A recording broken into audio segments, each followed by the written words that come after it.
Welcome to Anuga F&B Talks. In this series, we are inviting global players and innovators from the industry to share their stories and showcase their innovation in anticipation of Anuga 2025, the biggest trade show for the food and beverage industry worldwide. Thanks for tuning in. Deniz, you are the founder and CEO of BettaFish. I had the honor to have you in this Anuga talk today. We talked about the story of your company, BettaFish, and also the products, obviously. You shared the story, how it all came about. We tested the products and also got some live reactions from consumers. It was a really, really cool session. Thank you for being here. Thanks for having me. It was a lot of fun, and I'm looking forward to listening and watching the session.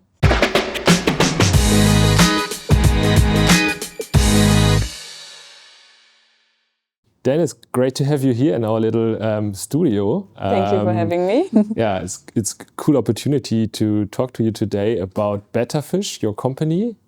And as far as I know it, you are on the journey to build a seaweed company since a few years now. Maybe you can tell us a little bit of how that all came about in the first place. Sure. Yeah, exactly. We're building a seaweed company, and when I started my journey into food, at some point I realized that the food system, or the majority of the food system, is based on food that is grown on land.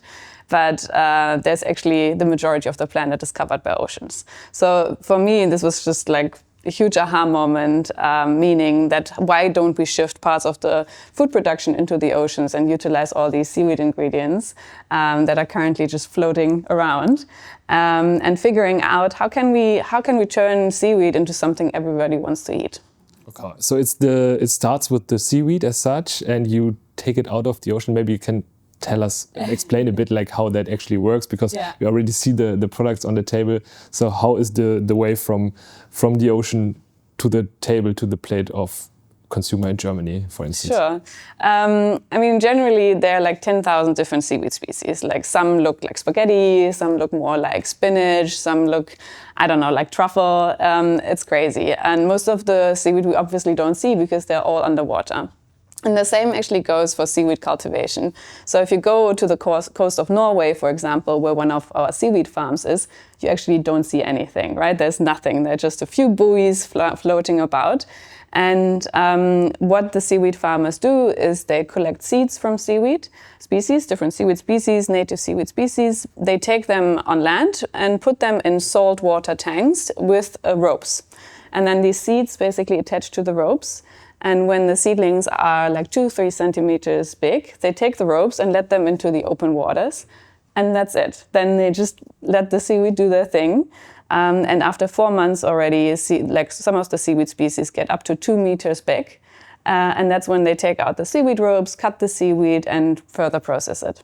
All right. And okay, so we're still not on the plate, but what's one question relating to that would be like, what's the actual advantage of growing the food in the sea compared to on land cultivation of plants, for instance? Yeah, the major advantage is you don't need any input, right? You don't need any fresh water, you don't need any soil, you don't need any fertilizers. The seaweed basically takes up the nutrients it gets from the waters. Usually it's a lot of nutrients that gets washed into the oceans from land-based agriculture and otherwise would be lost into the sea. But the seaweed that's cultivated in the coastal area, they take up the excess nutrients and grow from it. So zero input crop, basically, you can call it. And the second advantage is that a lot of these flavors and nutrients that we get from land-based crops, you can also actually get from seaweed species. It's just you need to find the right mix of it. Most of the seaweed today is, taken out of the oceans and just dried. And that's also, what the challenge is, or I would call it the bigger opportunity, because nobody has actually closed the gap between seaweed farm and end consumer yet and created the value out of the seaweed, so we want to use it on a large scale. All right. So, switching from the one cultivation type to the other obviously does a lot to the whole system. And I think you are there already since a few years, but I would assume that the market for these products is still tiny. Maybe you can tell us of the journey that you faced in the past years of really bringing that to consumers? Like how did they react in the first moment when you introduced the product, for instance? Yeah, I mean, there are already a few like popular seaweed products on the market. Seaweed salads, the wakame salad, from sushi, or generally sushi. These dried nori sheets, that are super salty and everybody loves. But these are all from 2 species, and they're mostly cultivated in Asia, right? So the seaweed industry in Europe is even younger than the seaweed industry in Asia. And generally, when we started, it's not just the end consumers that were a little bit skeptical about it, because they have never tasted these seaweeds, but it was also the industry that was skeptical, because they were like, okay, but what do we do with it? Like, how can we use it? And going back to the value creation, of course, they can't just use the dried seaweed. We have to turn it into actual ingredients, liquid ingredients or powders, create different flavor and nutritional profiles so they can actually use it and integrate it into products. But the majority, of people or consumers that we approached, they were like, I don't like seaweed, And then you're like, okay, but have you tried seaweed? And then it's like, no. So it's this misconception of seaweed is the slimy green thing that ruins my beach holiday, instead of thinking about, okay, it's a super delicious plant that's packed with nutrients and that I can use in a lot of varieties in my day-to-day. All right. Okay. So coming directly to the products to maybe also understand that a bit better, is that you put the seaweed into, combine it with other proteins, and then you have fish in cans. Is that right? That's one approach. That's the, so to say, Trojan horse that we built. Oh. Because, as I said, consumers were a little bit skeptical about seaweed, but they were looking for plant-based fish alternatives. So we said, okay, seaweed is great to create this authentic fish flavor, this ocean flavor. So give the consumers what they want, which is plant-based fish, but enrich it with seaweed. And like I said, we kind of built the Trojan horse to make more people eat seaweed and slowly educate them about the whole world of seaweed.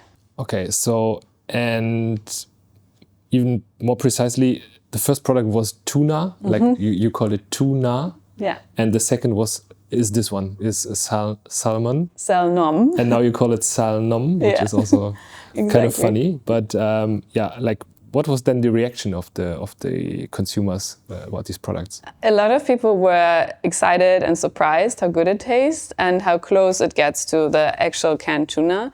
Of course, it tastes a little bit different, but that was also on purpose, because if you build products like from plants, you always have the opportunity to actually create something better fish. Actually, some of the consumers said who don't like animal-based canned tuna that they like our tuna or our salmon. So that was really exciting to see. So that's the pattern that we also see in the meat alternative sector, for instance, that companies now tend to also build their own origin instead of just replicating the original thing to some extent. Yeah, exactly. And the seaweed obviously adds to that, because it has this, unique flavor profile that can actually, enhance the product. All right. So love to taste that in a minute when we go down in our kitchen. But let's just briefly touch upon the industry products that you are launching. So what we see here obviously is not a consumer product, but this is something that you would then deliver to the food industry. Maybe tell us about that. Yeah. I mean, so we have 2 tracks basically within the company. We have the B2C track, which are these end consumer products, and then we have the whole B2B area. Because like you said in the beginning, we see ourselves as a seaweed company, and my goal and my mission is really to bring seaweed into every processed foods in the future. Like, make it part of every food, help it to enrich nutritional profiles, flavor profiles, whatever. So to take off pressure from land-based agriculture. And one of the ingredients that we developed is this flavor enhancer, so an umami enhancer. Seaweed is very rich in umami, naturally. And what we did with that product is we found processing ways that actually took away the fishy flavor, because it's nice for the BettaFish products, but it also restricts us in terms of bringing it to other categories, right? So we developed a process that got rid of the fish and the ocean flavor, but just kept the umami flavor. So we can add it to any convenience food, replacing yeast extract, for example, aromas, and allowing also companies to switch to a clean label formulation.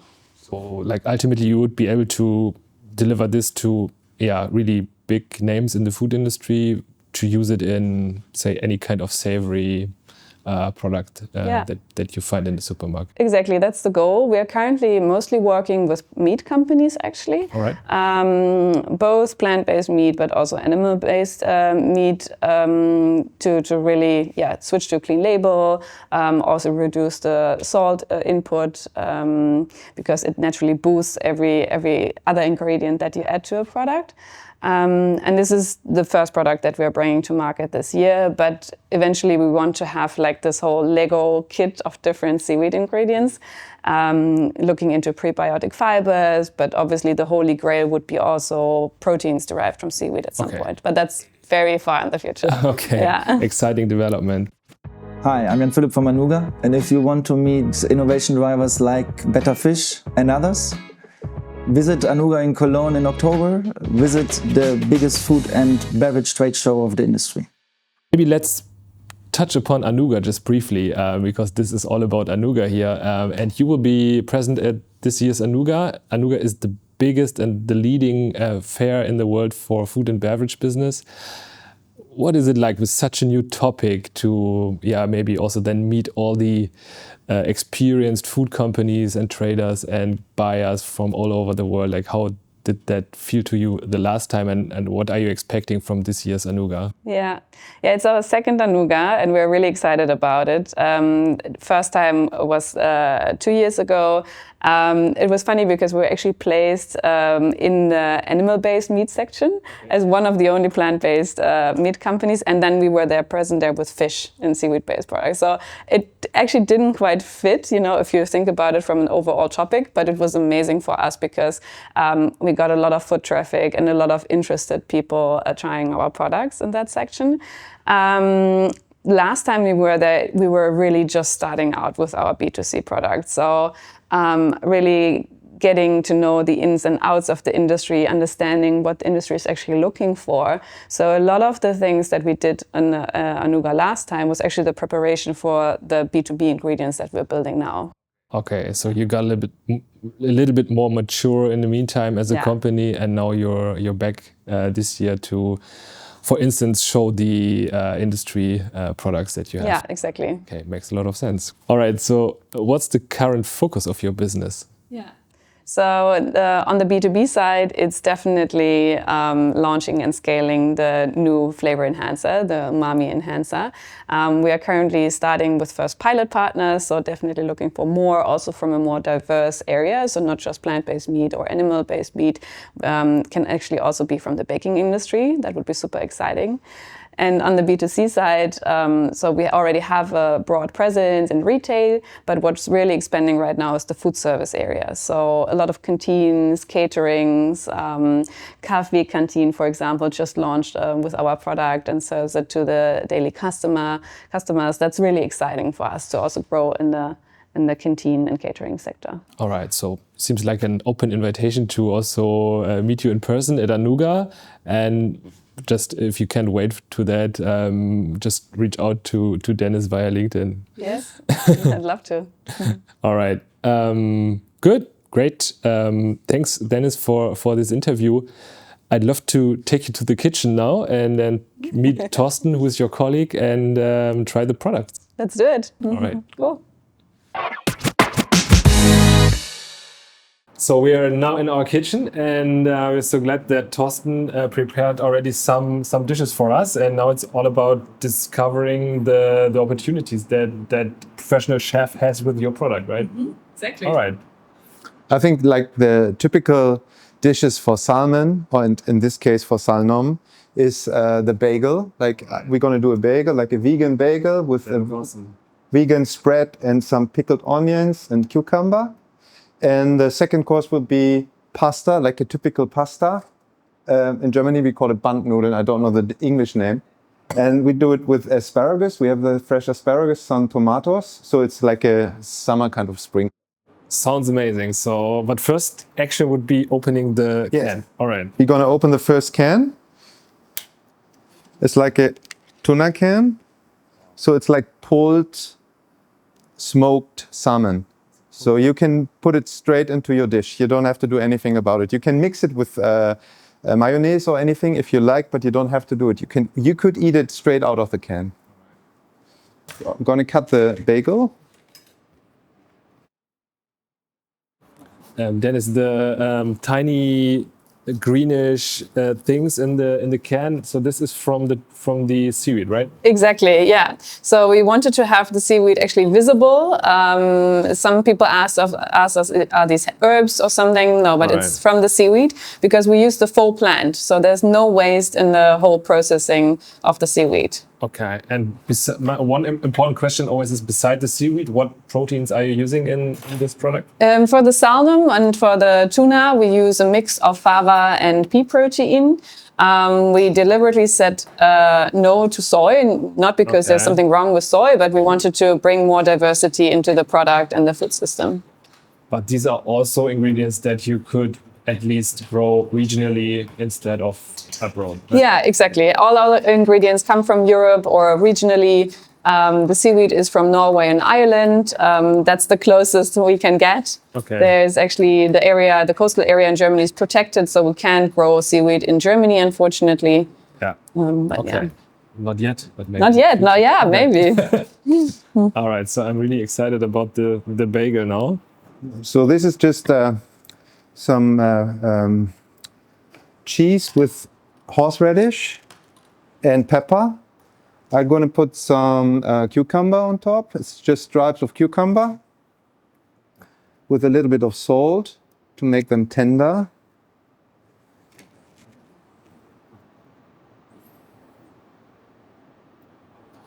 Now we're going to add the salmon.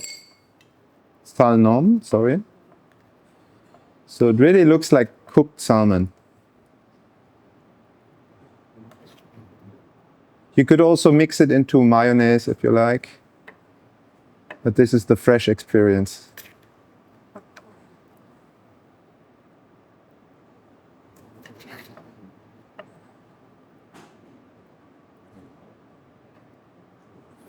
So now I'm going to sprinkle some pickled onions. Looks like I don't need lunch today anymore. Yeah, but really delicious. Charleston is a magician. Some cress on top.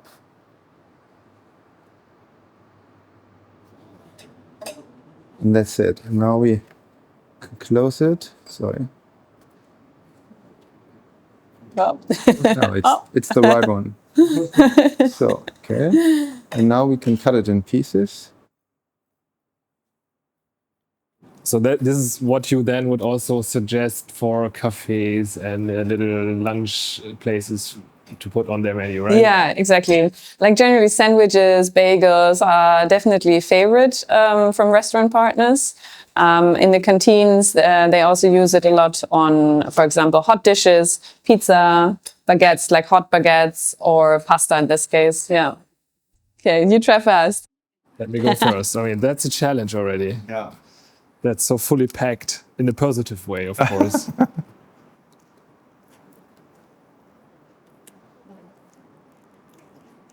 Wow. That's amazing. Yeah, it's really good. That's a really perfect combination of things, I would say. And also the tuna, or no, not the tuna, the salmon. The salmon. Salmon. It's yeah, of course, the hero of it. Really strong umami taste. I really like it. But also the creaminess, of course, from the cheese and the freshness. Yeah, that's really, really good. Thank you both. Thank you. For this little session. And now we're really excited to, give this little this awesome food in the hands of our test eaters. Yes, excited. Let's do it. I will start with the pasta. It looks really nice. Just from looking at it, I think it looks pretty good, but also Smells pretty good. I think it has a pretty fishy smell, like by itself. I first try only the salmon.